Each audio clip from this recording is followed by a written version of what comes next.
Well, just hours after Iran rained down missiles over Qatar at a U.S. military base, President Trump said a ceasefire is in effect between Israel and Iran, with both countries confirming they've agreed to it now.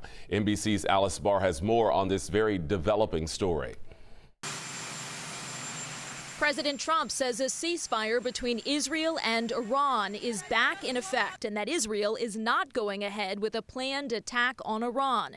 Israeli Prime Minister Benjamin Netanyahu's office confirming Israel refrained from further attacks following a Trump-Netanyahu call on Air Force One directly after these comments. We basically have two countries that have been fighting so long and so hard that they don't know what they're doing. The ceasefire appeared to be unraveling almost as soon as it began in the early morning hours. Israel accused Iran of violating it by launching missiles and promised powerful strikes in Tehran.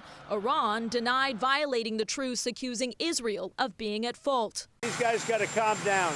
Ridiculous. President Trump initially announced the pause in fighting was in effect, with Israel and Iran both agreeing following a wave of Iranian attacks that killed at least 4 people in southern Israel.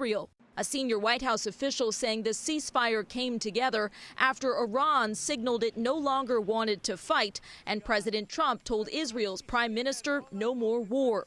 The president reached out to Qatar to speak with Iran, according to a source familiar with the talks. The rapid developments come after Iran fired missiles at U.S. troops in Qatar Monday in retaliation for U.S. airstrikes on Iranian nuclear sites over the weekend.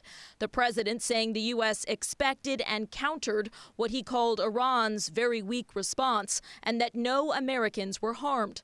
Trump administration officials pressing Iran not to try to rebuild its nuclear program amid reports the White House disputes that Iran may have moved some equipment and uranium from its nuclear sites before the U.S. strikes.